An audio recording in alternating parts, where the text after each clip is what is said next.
સુરતમાં આદર્શ પબ્લિક શાળાની વિદ્યાર્થીનીના આપઘાતનો રિપોર્ટ સામે આવ્યો છે। ફીના દબાણમાં વિદ્યાર્થીનીએ આપઘાત કર્યાનો ખુલાસો થયો છે। 1.5 કલાક સુધી વિદ્યાર્થીનીને ટોર્ચરિંગ કરવામાં આવ્યું હતું। પ્રાથમિક તપાસના આધારે શાળાની અનેક બેદરકારી ખુલી થઈ છે। ત્યારે શાળા પાસે પોતાનું મેદાન પણ નથી તેવું જિલ્લા શિક્ષણાધિકારી કહ્યું છે। ગંભીર બાબતને લઈને જિલ્લા શિક્ષણ વિભાગે શાળાને નોટિસ ફટકારી। ગંભીર ભૂલ બદલ શાળાની માન્યતા કેમ રદ ન કરવી તેનો ખુલાસો માંગ્યો।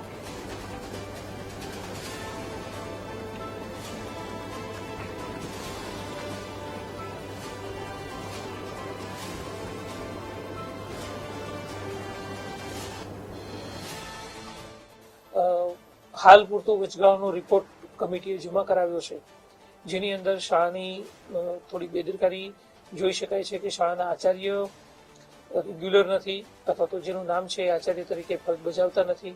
આ ઉપરાંત શાળા પાસે મેદાન ઉપલબ્ધ નથી અને વિદ્યાર્થીનીએ જ્યારે પરીક્ષા આપવાની હતી 10 તારીખે ત્યારે વિદ્યાર્થીનીને પરીક્ષા આપવા દીધી ન હતી, પરંતુ 11 તારીખે પરીક્ષા લીધી તો શાળા મંડળે આ બાબતે ખૂબ ગંભીર બેદરકારી દાખવી છે। પરંતુ એવું કહી શકાય કે શાળા દ્વારા 11 તારીખે પરીક્ષા વિદ્યાર્થી લીધી છે અને વિદ્યાર્થી 11 તારીખ પછી શાળામાં હાજર થઈ નથી।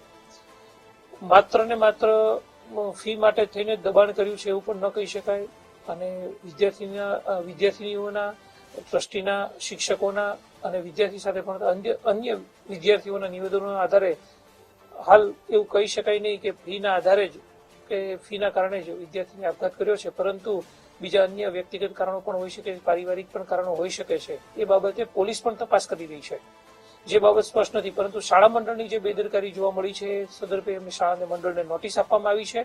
એ નોટિસ ગંભીર નોટિસ આપવામાં આવી છે કે ભાઈ શાળાની માન્યતા શા માટે રદ ન કરવી અને તમારી વિરુદ્ધમાં શા માટે કાયદેસરની કાર્યવાહી, ફોજદારી કાર્યવાહી ન કરવી।